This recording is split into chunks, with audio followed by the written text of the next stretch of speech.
Theory of Positive Disintegration as a Model of Personality Development for Exceptional Individuals by Elizabeth Mika. Gifted Minds in Search of a Theory. For some time now, experts in the field of giftedness have been searching for and creating theoretical models of development which could be applied to the gifted population. Unfortunately, such models often suffer from artificially imposed exclusivity. As Ellen Winner writes, psychology should have theories that account for the development of the atypical as well as the typical. We should not have entirely separate theories to explain learning and development in ordinary, retarded, autistic, learning disabled, and gifted children. Too often we have researchers devoted to one of these populations, with the results that we have separate explanatory accounts of each population. Ultimately, psychological theory must account for all of the various ways in which the mind and brain develop. We need universal theories of development, but these theories must be able to incorporate special populations, whether these are special because of pathology, giftedness, or both. End quote. Winner, 1996, page 313. Kazimierz Dabrowski's theory of positive disintegration shows a great promise as such a universal theory of development proposed above. TPD is the first theory in psychology that postulates levels of personality development and methods of measuring them. It also describes and explains mechanisms of emotional development. The theory, formulated almost half a century ago, focuses on positive aspects of mental health and the essential role of positive values in guiding human development, and as such it can be considered a precursor of positive psychology. What is unique about the TPD approach, however, is that through combining both biological and humanistic perspectives, it articulates a positive view of many forms of so-called psychopathology and human suffering in general, a perspective that is conspicuously missing from the positive psychology's exclusive focus on the good, virtuous, and happy. While the 1990s were designated as the decade of the brain, it appears that the first decade of the 21st century has been dominated by the focus on emotions and their influences in shaping our cognition, development, and our lives in general. It is worth noting that Dabrowski's insights on the essential role of emotions in human development have preceded the current discoveries by many decades and are in fact still waiting to be fully recognized and embraced by today's researchers and theorists. Even though gifted and talented are not its exclusive focus, theory of positive disintegration utilizes research findings and clinical insights uniquely applicable to developmental needs of gifted and talented individuals. Its broad scope allows a theoretical integration of scholarship in the areas of personality development, particularly its emotional, moral, and spiritual aspects, and various forms of exceptionality. Although his theory of positive integration describes adult development, Dabrowski's interests, training, and professional activities centered on children for a large part of his life. Seeing development as a process based on positive disintegration grew out of clinical studies of creative and talented children, youth, and adults, as well as children and adults who were developmentally delayed and psychopathic. Major tenets of TPD. Positive disintegration and levels of development. Dabrowski believed that the most important aspect of human development is the emotional one, since only in the area of emotional growth, transformation of behavior and character is possible. He saw development as a progression from the level of primary integration characterized by rigid, automatic, and instinctual egocentrism to conscious altruism based on empathy, compassion, and self-awareness, expressed the fullest at the highest level of development, the level of secondary integration. The growth takes place through the process of positive disintegration, which is the loosening and partial or sometimes global dismantling of the initial character structure during the course of one's life and replacing it by consciously created personality, the goal of lifelong development. Positive disintegration results from and is expressive of multi-level inner conflicts. Conflicts between one's ideals and values, what ought to be, and the existing reality of one's internal and external life, what is, which falls short of those ideals and values. Those who most readily experience multi-level conflicts are individuals possessing high developmental potential, high and broad, multi-sided intelligence, special talents and abilities, various global forms of overexcitability, and the need and desire for inner transformation, for transcending one's psychological type and constraints of psychobiological maturation process. The need and desire for inner transformation is an expression of what Dabrowski called the third factor, the drive behind autonomous, self-conscious, self-chosen, and self-determined efforts at guiding one's development. Most people experience symptoms of disintegration that are related to stages of biological development, such as adolescence, old age, or menopause, or difficult life events. These symptoms are temporary and disappear without causing major changes in a person's functioning. Conflicts, traumas, and frustrations, although often the cause of psychological imbalance in average individuals, do not lead to efforts at self-transformation and further development. However, in individuals with high developmental potential, difficult experiences awaken and/or intensify the need for psychological growth. As Dabrowski shows and supports with data obtained from biographies of eminent individuals and case studies of his patients, difficult life experiences can disintegrate one's psychological unity by introducing inner conflicts and a subsequent need and ability for reflection, introspection, and hierarchization of one's values, feelings, thoughts, and actions. Hierarchization is an expression of multilevelness, the capacity to perceive and experience different developmental levels within us and in our surroundings. The role of conflict and frustration in the process of development through positive disintegration cannot be overestimated. Dabrowski writes that the positive inner psychic transformation occurs when children and youth do not have all the things necessary to fulfill all their basic needs, and where conditions do not lead to the feeling of complete security. The transformation is more likely to occur where the individuals have only partial satisfaction of their basic needs, and where stimuli exist which provoke at least partial dissatisfaction, hierarchization, and postulation of an ideal. In some individuals with high developmental potential, we see a tendency to consciously seek out frustrations in order to facilitate their development. This tendency can be observed early on in the development of some children. Consider Kathy, an exceptionally intellectually gifted 4-year-old with strong emotional and imaginational overexcitability, who, in her parents' description, likes to scare herself on purpose, imagining that her toys come alive, that bubbles in the paint on the wall will turn into a forest, etc. But she does not like to be comforted then. She wants to work on her fears by herself. As both the impetus and vehicle for personality growth, inner conflicts with their attendant negative emotions are expressions of positive mental health and not pathological symptoms. And because Dabrowski equated development through positive disintegration with mental health, this allowed him to reframe various psychological states commonly considered pathological, such as anxiety, neurosis, and depression, as not only largely positive, but in fact necessary for personality growth.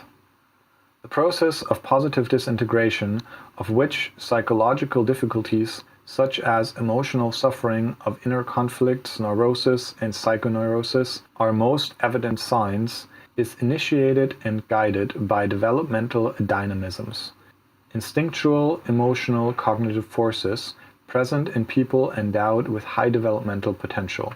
Dynamisms, which are intrapsychic factors, are the most potent forces fueling and shaping emotional development. Work of different dynamisms can be observed on each level of development, with the exception of level 1, primary integration, characterized by absence of any developmental dynamisms. The analysis of dynamisms and their strengths allows us to understand whether the process of disintegration has a positive or negative direction. Personality development through positive disintegration, in Dabrowski's views, is not related to the human biological maturation process and does not follow a time schedule, although it progresses along an invariable sequence through a hierarchy of 5 levels characterized by the predominance of either integration or disintegration on each level. Level 1. Primary integration.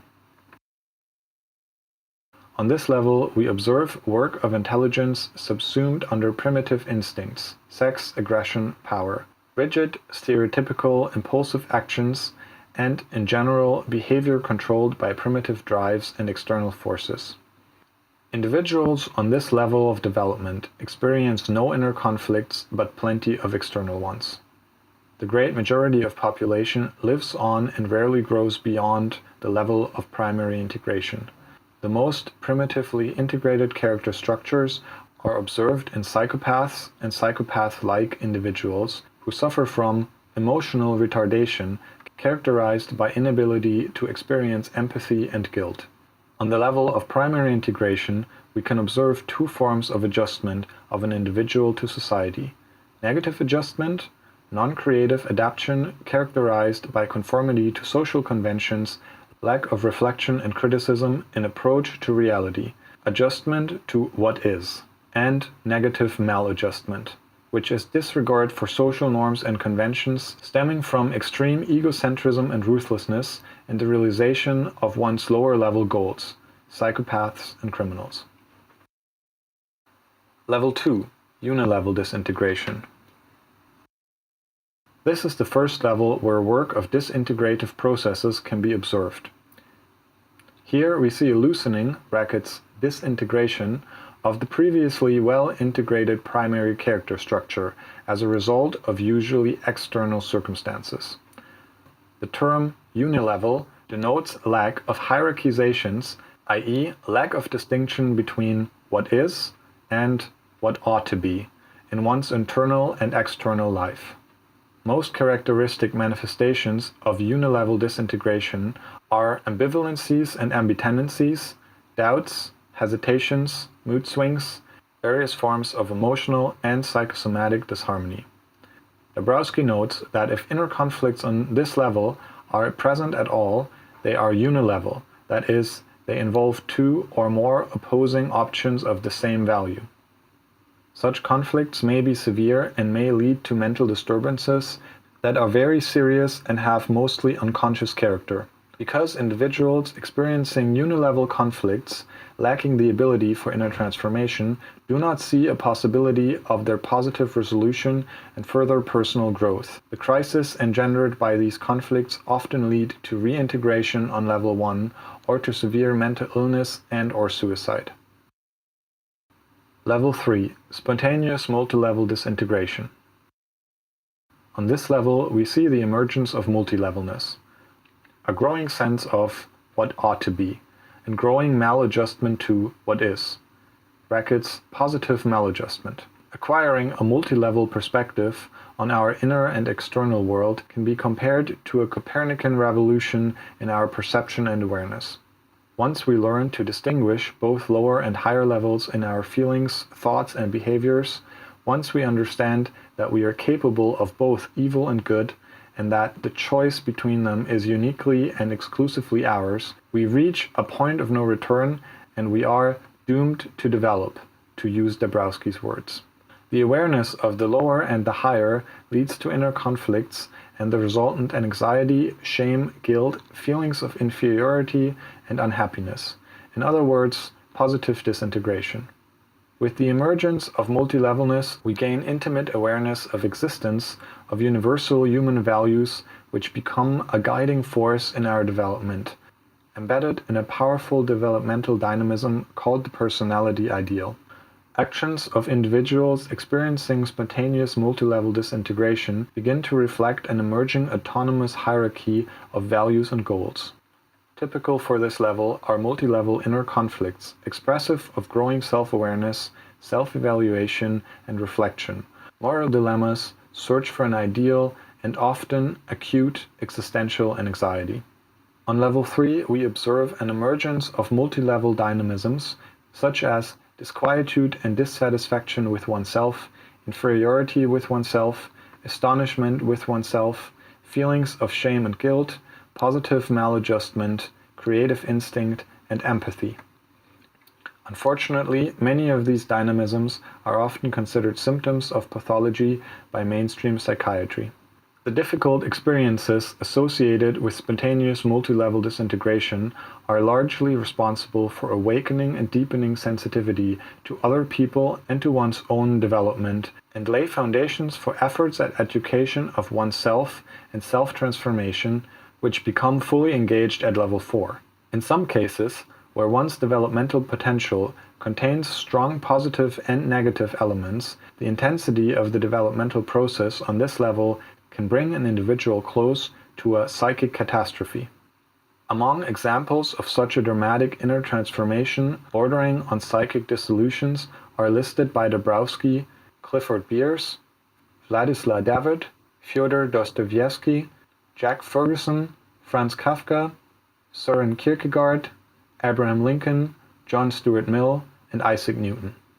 Other examples include Gautama Buddha, St. Paul, St. Francis, St. Augustine, Leo Tolstoy, Blaise Pascal, St. Ignatius Loyola, Alfred de Musset, Heinrich Heine, and St. John of the Cross and Adam Chmielowski.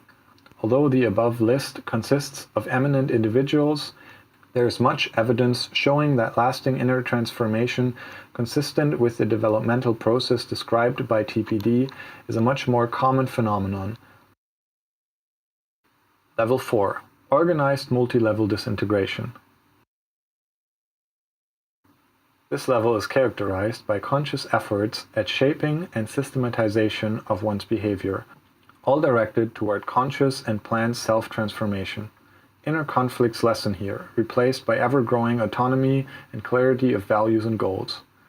External conflicts are largely eliminated through a distinct growth of empathy and compassion, and work of dynamisms such as the third factor, active conscience, subject-object in oneself, self-control, education of oneself, inner psychic transformation, and self-perfection, all geared toward realizing one's unique and individual personality ideal. On this level, we can see growing positive adjustment to one's personality ideal embracing the highest human values, adjustment to what ought to be. Level 5. Secondary integration.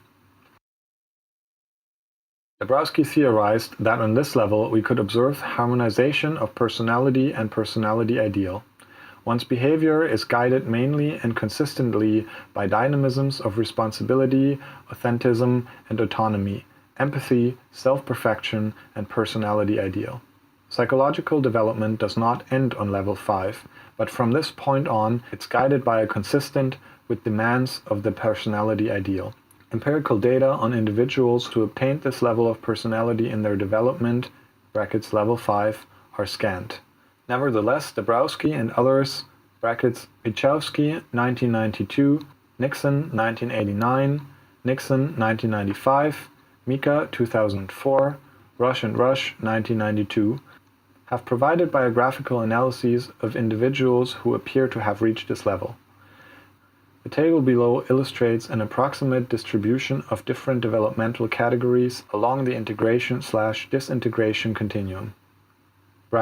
Please note that as a rough approximation, the table does not provide exact proportions of the listed categories as they occur on any given level of development, nor does it exhaust many different developmental and psychopathological combinations observed in people.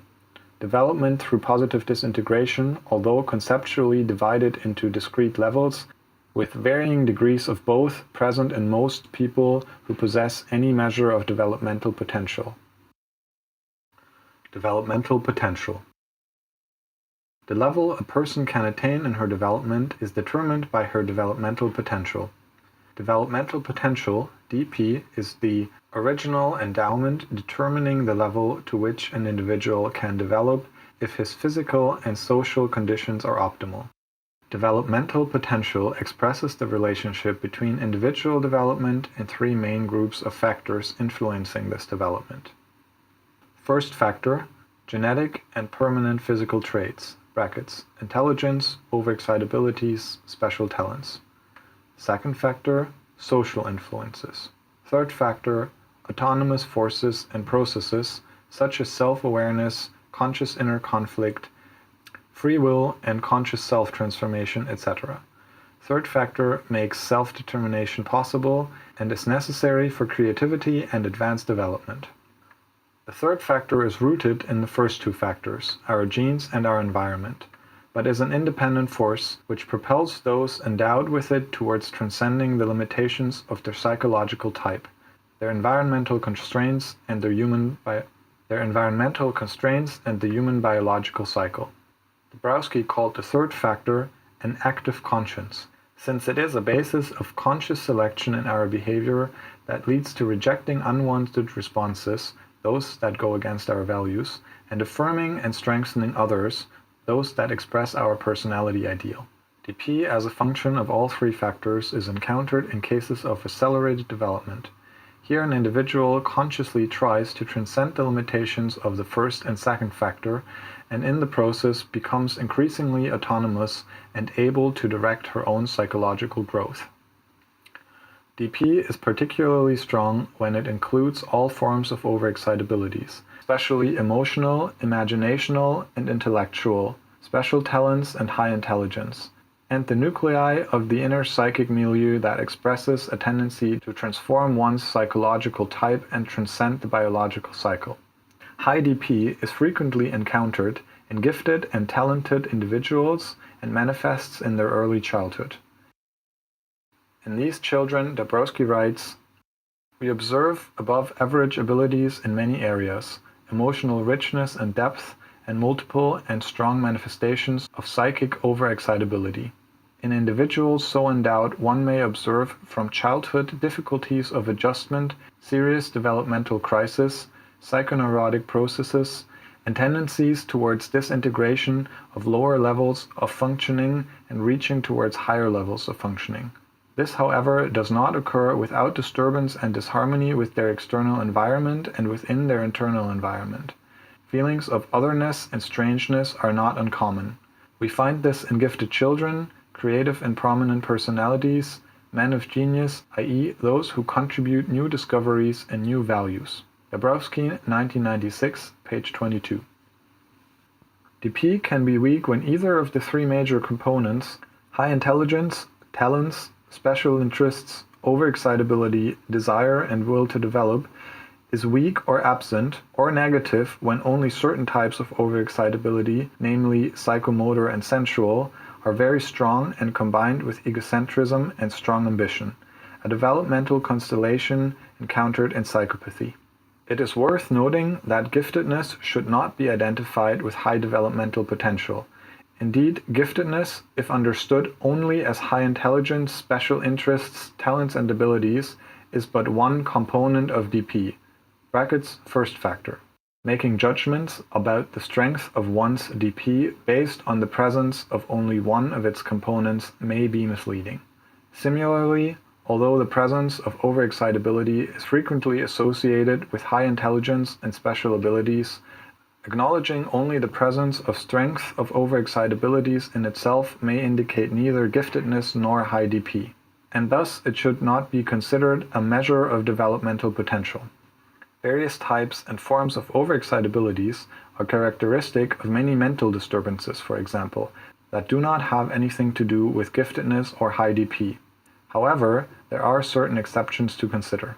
We can predict that a child with relatively high-level emotional overexcitability, combined with strong intellectual and imaginational types, will also possess high intelligence and a rich inner psychic milieu with the nuclei of autonomous dynamisms. Indeed, clinical data seem to support this correlation, showing that intellectual overexcitability is always associated with above-average intelligence. A high level of emotional overexcitability, sensitizes such an individual to his inner process and external world, and creates a foundation of development for inner conflicts, facilitating accelerated development. An imaginational overexcitability helps him or her envision his or her personality ideal and the process of personality development. To summarize, high developmental potential in Dabrowski's understanding includes high (at least average) and broad theoretical intelligence, overexcitabilities, particularly emotional, imaginational, and intellectual, special talents and interests, and autonomous developmental forces. The absence of either of these components will have a limiting influence on a person's development. 3 types of development. Dabrowski distinguished 3 types of development, based on differences in the strength of developmental potential among people. And so, normal development applies to the statistical norm, to a so-called average person whose developmental potential is weak. Normal development is limited to the fulfillment of biological and social imperatives. Intellectual functions here are typically at least average, while emotional ones remain underdeveloped. There are no or very little attempts at conscious self-transformation. This type of uni-level development is characteristic for the majority of individuals on the levels of primary integration and uni-level disintegration. The second type, one-sided development, is driven by one particular skill, talent, or set of skills, or by especially strong overexcitabilities in the context of limited overall DP. As Dabrowski writes, only some emotional and intellectual potentials develop very well while the rest remain underdeveloped. In fact, they appear lacking. One-sided development is the instance where the presence of giftedness does not aid personality growth, understood in Dabrowskian sense as self-transformation based on multi-level positive disintegration. In fact, giftedness itself, occurring here within limited developmental potential, while not necessarily a developmental liability, is not an asset either, since it limits development to unilevelness.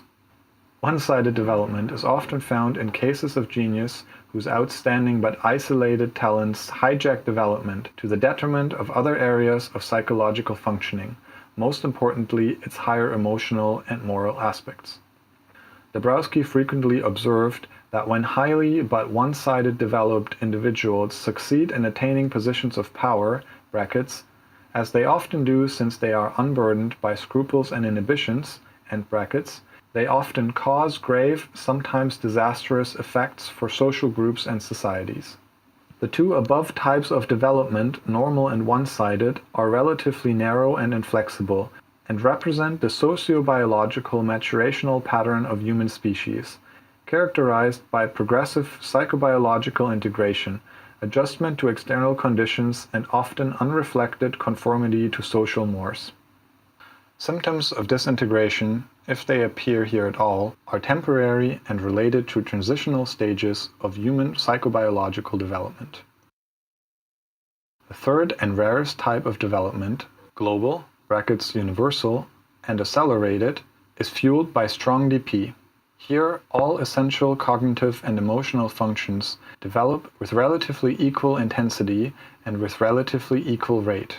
All types of overexcitability are present, but more importantly, there is the self-aware and conscious direction of one's own development. Such development is characterized by the conscious opposition to influences of the first and second factor, and proceeds through intense crises and conflicts that this opposition creates. This type of development transcends the general maturational pattern of the species and shows maladjustment to it that arises from the relatively high degree of independence from biological and social constraints. Accelerated multi-level development is characteristic for many gifted individuals endowed with overexcitabilities. Most notably, psychoneurotics representing level 3 and 4 in the TPD hierarchy of developmental levels. The term accelerated here does not denote the speed of developmental changes, but rather breadth and depth of the inner transformation associated with positive disintegration. As we see then, gifted individuals can be found on all levels of development, from a psychopath with a high degree of primary integration through all stages of unilevel and multilevel disintegration, up to exemplars of personality at the level of secondary integration. However, individuals with high developmental potential, a subset of the gifted population, will exhibit signs of positive disintegration already in early childhood. As Dabrowski writes, any individual developmental pattern may cover part of the scale, but none can cover the full extent of it. Thus, theoretically at least, it should follow that individuals attaining the highest levels of development do not start from the level of primary integration. And indeed, biographical data show that in these individuals, the nuclei of high DP are already present in early childhood, and so are signs of disintegrative processes to come, such as precursors of multilevel dynamisms that can be observed early on in a relatively small group of children. Among those precursors are the early capacity to experience strong empathy and compassion, guilt and shame, and early efforts at self-transformation. Consider Anna, an artistically, intellectually gifted 10-year-old girl with mixed types of overexcitability, with the dominance of emotional overexcitability and the remaining types, especially imaginational and intellectual, very strong as well. At 10, Anna decided to learn yoga in order to overcome her nervousness and become a more peaceful and relaxed person, someone with whom others feel at peace. Coming from a very modest working-class background, she did not feel her plan would be supported by her family, so she worked on it in secret, using books checked out from her school library.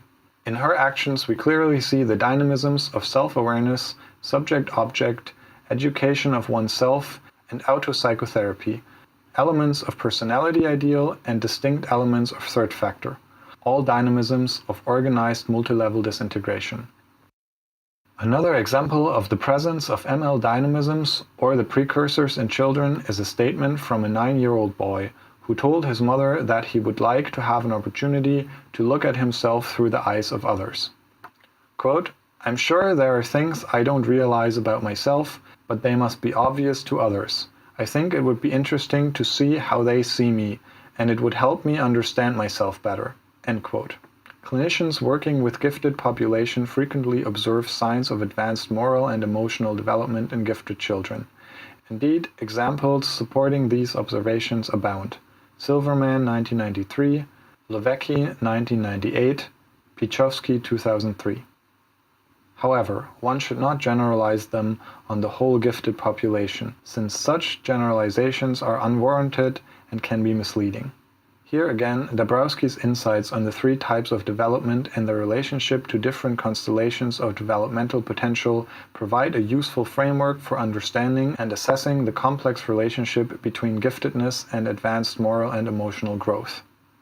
It is worth mentioning that Dabrowski associated early manifestation of positive disintegration in gifted children with their asynchronous development, which he described over half a century ago, before the term was introduced to the field of gifted education. Closely related to the concept of developmental potential and 3 types of development are the forces guiding our development, which are higher-level instincts representing a function of an individual's developmental potential. While developmental instinct is present in the majority of people in at least rudimentary forms, instinct of creativity arises on the basis of special talents and interests, and certain types of overexcitability, imaginational, sensual, and emotional in particular. Creative instinct can be found already on the level of unilevel disintegration, though it gains strength and importance on level 3. Creative instinct in itself, however, when not supported by instincts of self-perfection, plays a limited role in the personality growth and often results in one-sided development or chronic disintegration, since it does not awaken the forces of inner transformation. Instinct of self-perfection is the highest form of developmental instinct, arising at the level of organized multilevel disintegration on the basis of autonomous dynamisms such as third factor, subject-object, self-education, self-awareness, authentism, and personality ideal. Combined with the instinct of creativity, it usually applies to the whole character of a person and propels one to grow towards a personality ideal embodying the highest human values. Although these instincts, characteristic of high levels of psychological development, are not universal, Dabrowski stresses that they exhibit a force of equal strength or even stronger than that of primitive instincts, such as the sexual instinct or instinct of self-preservation. The concept of developmental, creative, and self-perfection instincts are particularly useful in describing developmental trajectories of eminent, multiple-talented individuals who progress to the highest levels of personality development through positive disintegration. Adam Chalofsky, Eddie Hillesum, Dag Hammarskjöld, Albert Schweitzer, to name just a few. Analyzing their biographies and written statements leaves us with an appreciation of the intensity of their inner struggles, ensuing from often conflicted influences of instincts of creativity and self-perfection, and it further confirms validity of Dabrowski's insight on development of exceptional individuals. Overexcitability, OE.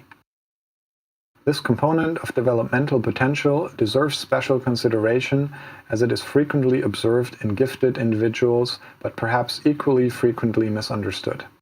According to Dabrowski, overexcitability is a higher than average capacity for experiencing inner and external stimuli and is based on a higher than average responsiveness of the nervous system. In overexcitability, responses to a variety of stimuli may markedly exceed the value of an average response. They may last significantly longer, although this is not a necessary attribute of overexcitability, and they may occur with greater frequency. Another characteristic of overexcitability is the ease with which psychological experiences based on it are translated into symptoms of the autonomous nervous system, such as blushing, palpitations, sweating, headaches, stomach butterflies, and cramps in response to anxiety, diarrhea, easy fatigue, increased skin sensitivity, etc. The role of OE in development is a complex one. In Dabrowski's view, overexcitability is responsible for activating the developmental processes as it first provokes conflicts, disappointments, suffering in family life, in school and professional life. In short, it leads to conflicts with the external environment. Overexcitability also provokes inner conflicts as well as the means by which these conflicts can be overcome. Second, overexcitability precipitates psychoneurotic processes, and third, conflicts and psychoneurotic processes become the dominant factor in accelerated development.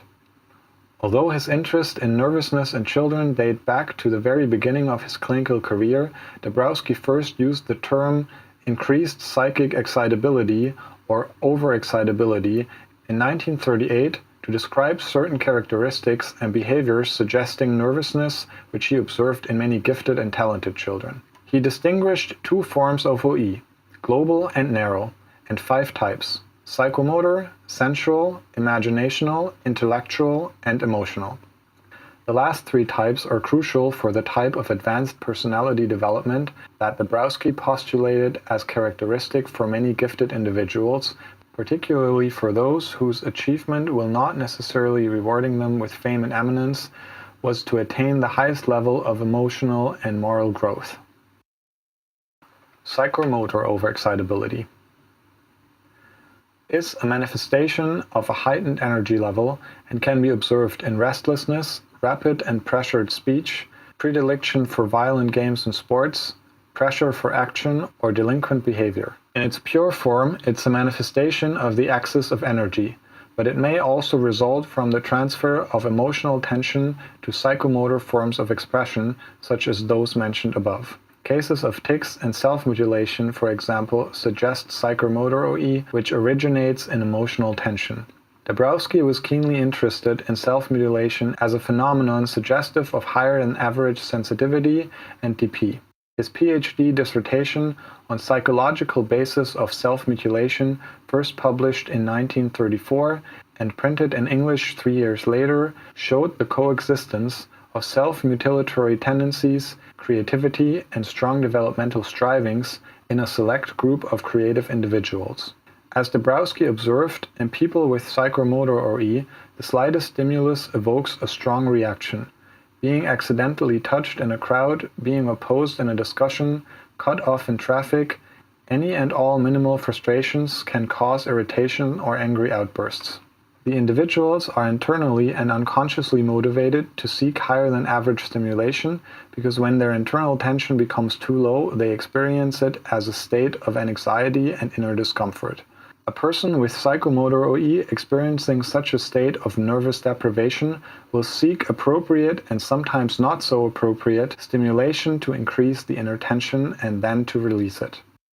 As Dabrowski writes, the real difficulties for children with psychomotor overexcitability start with the beginning of formal education. The greatest numbers of children who obtain bad grades for behavior come from this group.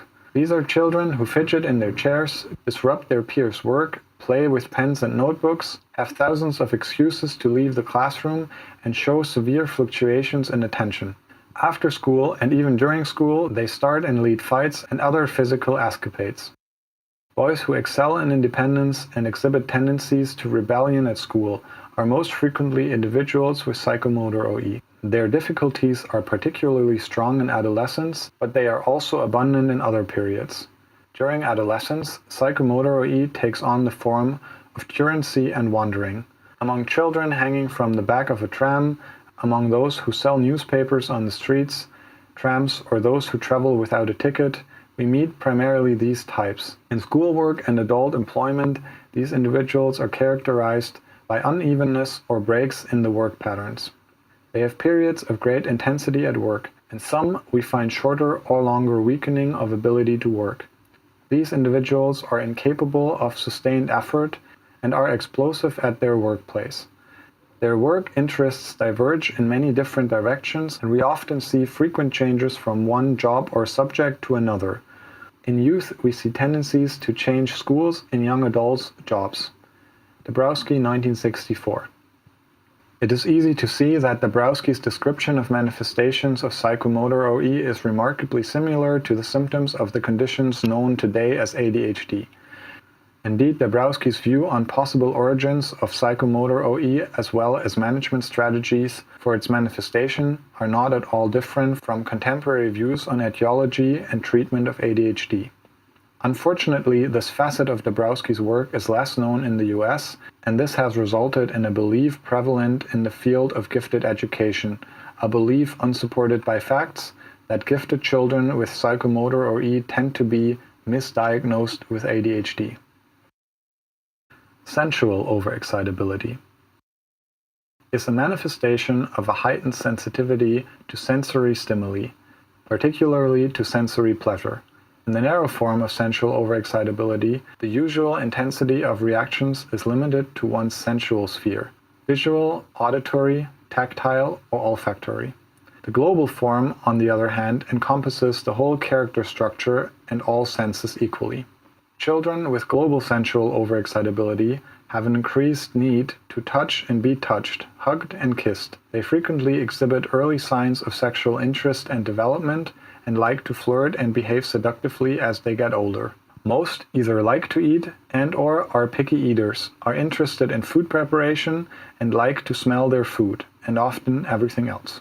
As Dabrowski observed, they like to be the center of attention, approach others without hesitation and start conversations easily, and are prone to self-adoration, confabulations, and drama in their everyday life. They usually exhibit strong aesthetic interest and are drawn to artistic professions and pursuits. On the negative side, people endowed with dominant sensual OE may lack the ability for reflection, planning, and systematic effort. They tend to live here and now, dislike serious thought and intellectual analysis. Their interpersonal relationships are often characterized by excessive sociability and inability to tolerate being alone. A superficial attitude towards loss and death, little interest in lives of others, lack of responsibility, and a tendency to externalize problems and blame others. As with the psychomotor form, sensual OE also may, but need not be, a manifestation of a transfer of emotional tension to sensual forms of expression, of which the most common examples are overeating and excessive sexual stimulation. Imaginational overexcitability is an imbalance in information processing that is skewed toward internal, image-based mode with a relative exclusion of sensual, affective, and psychomotor spheres. For individuals with a dominant imaginational OE, external stimuli matter usually as a fodder for the imagination rather than to their own merit. Children with high imaginational overexcitability are less able than others to distinguish facts from fiction, are prone to illusions and daydreams, lose association, lucid dreams, hypnotic trances, sometimes even hallucinations.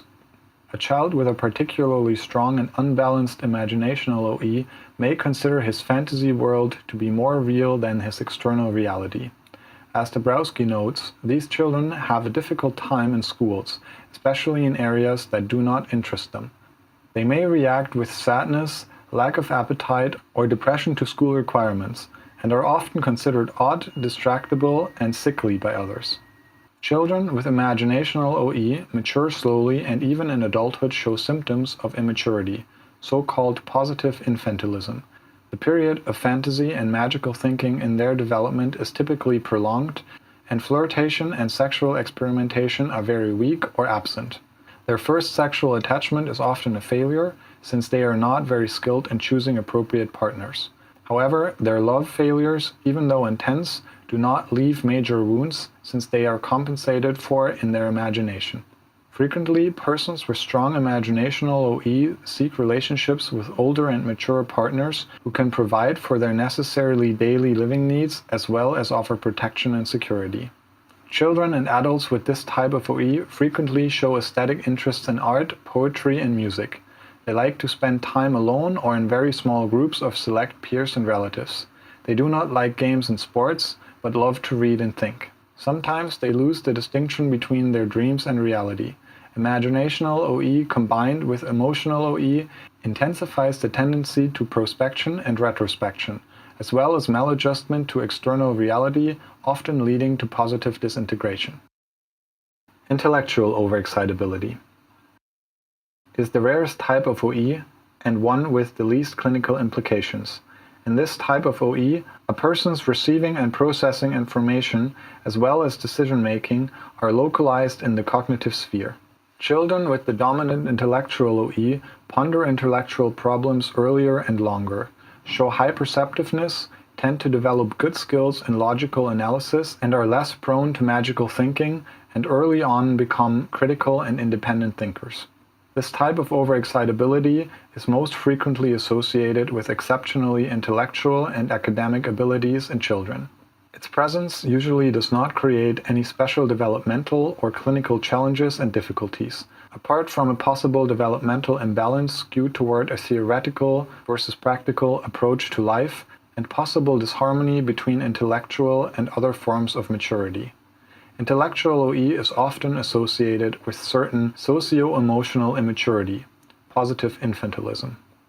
Global form of intellectual OE is frequently found in individuals of mixed introversion-extraversion type. When combined with emotional and imaginational OE, global intellectual overexcitability aids the development of a rich mental structure with multiple talents and great self-awareness. A narrow form of intellectual OE is often encountered in schizoid and strongly introverted types, and is characterized by one-sided development of specific abilities. As Dabrowski notes, such development usually leads to life difficulties that may end in negative disintegration or stunted mental growth. Emotional overexcitability is a function of experiencing emotional relationships. The relationships can manifest themselves as strong attachment to persons, living things, or places. From the developmental point of view, intensity of feelings and display of emotions alone are not developmentally significant unless the experiential aspect of relationship is present.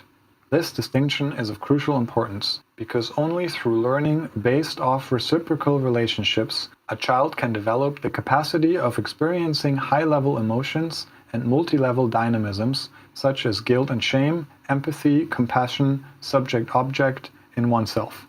Children with high emotional OE show an early development of strong affective life. These are the children who cry easily, are easily frightened and anxious, exhibit strong attachments to people, places, and objects, as well as strongly envy and anger. Their intense emotional reactions are frequently signs of a higher than average need for security and safety.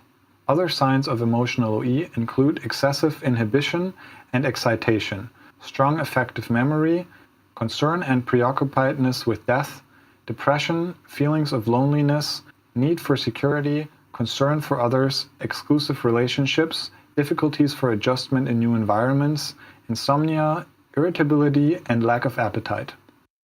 Teenagers with the dominant emotional OE are often perceived as infantile, naive, lost, shy, non-competitive, and immature. On the one hand, they are prone to experiencing shame and guilt. On the other, they tend to be overly open and trusting towards others, a combination which unfortunately predisposes them to being taken advantage of by unscrupulous individuals. People with dominant emotional OE develop relationships of friendships and love usually with very few or only one person. Because such close and exclusive relationships are the source of meaning in their lives, any loss and betrayal have a lasting and sometimes devastating effect on them. Their sensitivity often increases as a result of difficult life experiences and may lead to extreme self-analysis and tendencies to meditation and isolation. As Dabrowski observed, in individuals with dominant emotional OE, chronic anxiety related to shyness may become a dominating personality trait that leads to excessive self-criticism, distrust, and sensitivity to rejection. Another danger for high emotional OE is a tendency towards over-identification with others to the point of losing oneself in the emotional world of another to the detriment of one's own well-being and growth. However, when endowed with equally strong imaginational and intellectual OE, individuals with strong emotional OE can and often do subliminate and transform the pain and suffering that result from their excessive emotional sensitivity into creative and humanitarian efforts.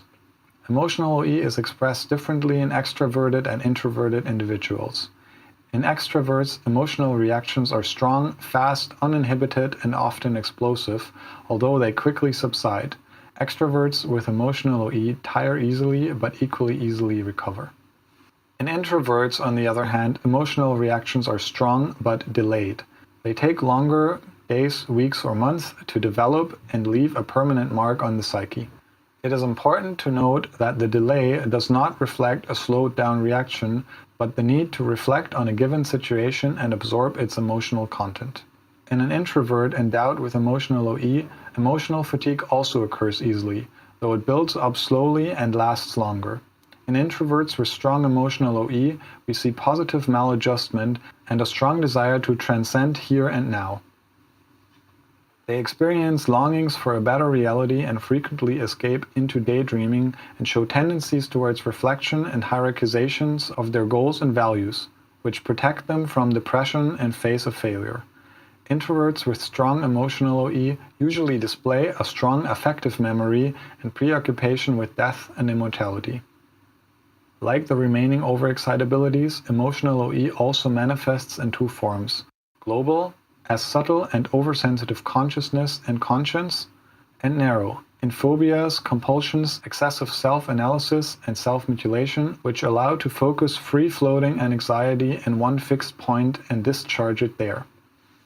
The three overexcitabilities crucial for personality development are emotional, imaginal, and intellectual. Sensual and psychomotor overexcitabilities play important but supporting roles in development, according to Dabrowski.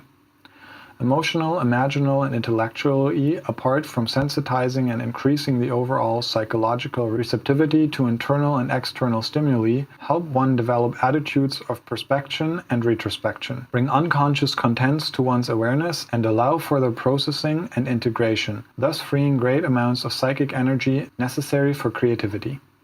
The presence of multiple forms and times of OE increases richness of one's inner experience, and by its dynamic, unstable, and, in cases of multiple strong OE, oppositional character, leads to frequent inner and external conflicts, which often give rise to dynamisms of positive disintegration. Such conflicts let us see different levels of our own experience and intensify our growth through increasing our self-awareness, which becomes the basis of development through positive disintegration. But overexcitability in itself is not always a positive developmental feature. Certain forms of emotional, sensual, and psychomotor OE, for example, are associated with a host of psychological problems which may have nothing to do with giftedness or high developmental potential. And it does not take a clinician to notice that many manifestations of OEs are recognized as a part of symptomatology of various developmental disorders like Asperger's syndrome, ADHD, sensory integration dysfunction, etc. In his 1964 socio-educational child psychiatry textbook, Dabrowski presented guidelines for diagnostic differentiation between OE and psychological disorders. While overexcitabilities dynamize inner development by propelling some individuals, those with high developmental potential, to experience internal conflicts, which in turn give rise to efforts at self-education and self-transformation, in others they may create tensions that are too difficult to absorb or resolve and lead to serious psychological problems. Like with everything else in life, when it comes to OE, it is not as much what we have that matters most, but what we do with what we have. As Dabrowski said, oversensitivity without inner psychic transformation brings many unnecessary conflicts with others, magnifies the differences and lessens and obscures the most important things. Unraveling Terman's fallacy. Even though the association between genius or exceptional abilities and nervousness or mental instability has been entrenched in the common wisdom and supported by a wealth of data, the prevailing belief in the field of gifted education maintained that gifted children were well-adjusted paragons of mental health. This tendency to attribute exceptional mental health to intellectually gifted individuals dates back to Louis Terman and his longitudinal studies of 1,500 high IQ children. One of the explicit goals of Terman's research was to disprove the notion that gifted children were more sensitive or nervous than average youngsters. He thus assessed a general category of nervous disturbances, which included such behaviors like restlessness, nail-biting, teeth-grinding, excitability, sensitivity, stuttering, and sleep difficulties, by asking parents and teachers whether a child was especially nervous. According to his findings, nervousness was reported less frequently in the gifted group than in the controls, while timidity and a tendency to worry were equally frequent in both groups. In general, gifted boys were only slightly more nervous than non-gifted ones, while gifted girls were less nervous than their non-gifted counterparts. Based on these findings, Terman concluded that gifted children were indeed in a very good psychological and physical health, certainly free from excessive nervousness. But his data revealed a positive correlation between exceptional intellectual giftedness and different forms of mental and social maladjustment. Terman's study has been subsequently criticized for its flaws, and a closer look at his research reveals inevitable biases and omissions that crept into it and influenced what the author saw, and perhaps more importantly, what he did not see. Although Terman denied higher than average nervousness of gifted children, he observed that one of their difficulties as students had to do with their excessive tendency to daydream and problems with adjusting to demands of structured school settings, both of which are symptoms of overexcitabilities as defined by Dabrowski. Dabrowski referenced Terman's study in his work, pointing out that Terman's analysis of gifted children's mental health differed from his own in several respects. Curiously, Terman, who showed signs of intellectual precocity from an early childhood, was a highly nervous individual himself. The 12th of 14 children, young Louis had to cope with the constant threat of tuberculosis, an illness that ran in his family and claimed the life of his older sister. Her death affected 3-year-old Louis so deeply that even in adulthood he suffered from insomnia, aggravated by fears of a similar fate. As a grown man, he developed a rigid and compulsive daily health regimen designed to protect him from recurring bouts of the illness. An obsessive attention to details and control needs characterized both his work and his personal life. Lonely, acutely aware of his uniqueness as a child and young man, Louis exhibited strong ambition and intellectual strivings augmented by his nervous temperament. Describing his university seminars with Stanley Hall, Terman wrote this in his biography. I always went home dazed and intoxicated, took a hot bath to quiet my nerves, then lay awake for hours, rehearsing the drama and formulating the clever things I should have said and did not. Even this brief confession shows an introverted young man with both emotional and intellectual overexcitabilities. Why Terman would not identify his own behaviors as expressive of nervousness and denied the existence of similar traits in his subject is a matter of speculation which goes beyond the subject of this presentation. Although the question about the coexistence of nervousness and exceptional abilities in both children and adults occasionally resurfaces, there is overwhelming evidence both from clinical and research data that supports the correlation between the two phenomena. Many clinicians working with gifted children have independently observed and described these children's unusual sensitivity and intensity, which often set them apart from their less talented peers. In several books, Dabrowski quoted his own research on gifted children. In one of the studies conducted in Warsaw in 1962, he analyzed psychological characteristics of 80 gifted and talented children and youth. The study concluded that all gifted children and young people displayed symptoms of increased psychoneurotic excitability or lighter or more serious psychoneurotic symptoms. Dabrowski also discussed his research comprising 175 highly gifted and talented children and youth from Poland and Canada. According to the results, 85% of his subjects exhibited different forms of OE as well as neurosis and psychoneurosis. Among over 200 eminent individuals of different fields whose biographies he studied, Dabrowski and his collaborators found that 97% of them showed different forms of OE, particularly emotional, imaginational, and intellectual, neurosis, and psychoneurosis, and also disturbances bordering on psychosis. He quoted findings of other clinicians who observed that most children with increased psychic excitability and with neurotic symptoms belong to the category of gifted and talented. Studies on overexcitability and giftedness have been continued in the US in the field of gifted education. For a brief overview on relevant research, see O'Connor. Additional support for Dabrowski's conclusion on the relationship between creativity and overexcitability. Additional support for Dabrowski's conclusion on the relationship between creativity and overexcitability, even though not called that, has come from research in clinical psychology and psychiatry.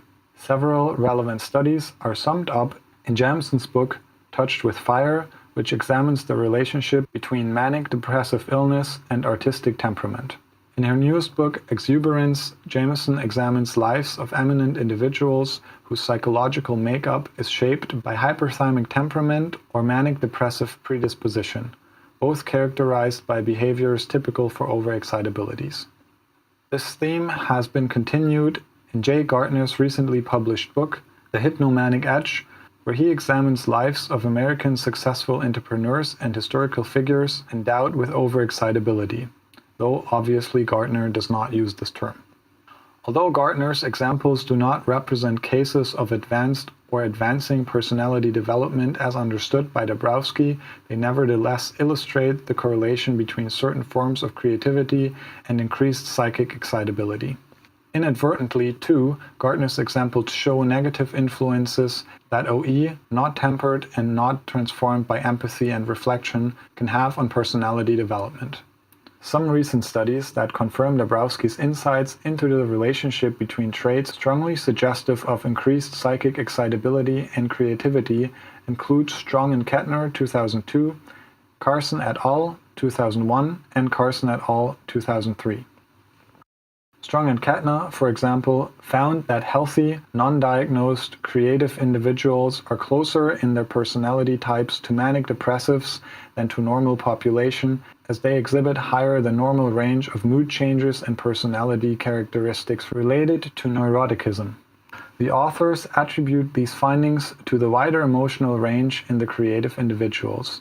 The wider emotional range appears to be nothing else but Dabrowski's OE, described for the first time almost 70 years ago.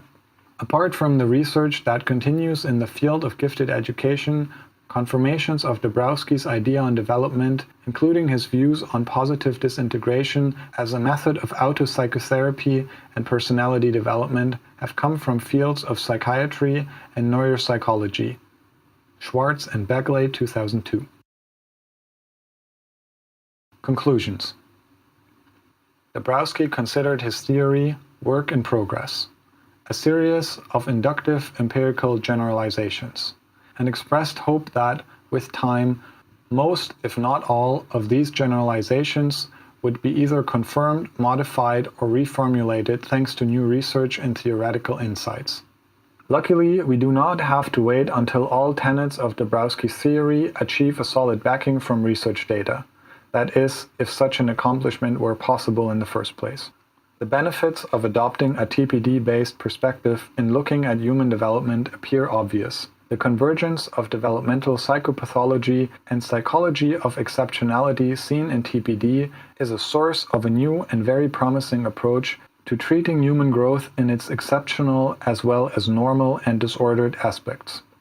One of Dabrowski's greatest contributions to our understanding of exceptionality and human development in general is the appreciation of the positive developmental value of various psychological difficulties, including many conditions commonly considered as pathological only. For one, we can no longer remain satisfied with labeling traits such as overexcitability and the developmental experience they engender as pathological, since, as Dabrowski showed us, hidden behind the stigmatizing labels are individuals full of creative restlessness and the drive to penetrate higher levels of reality. Conversely, heeding Dabrowski's findings, we are able to become more aware of dangers of one-sided development associated with extreme developmental asynchrony often encountered in gifted individuals. The problems resulting from using intelligence in the service of most basic primitive drives, a tendency associated with psychopathy, are especially evident in today's world. TPD offers not only a useful theoretical framework for understanding individual differences and personality development, but also practical solutions for effecting positive change, particularly, though not only, in the education and clinical practice.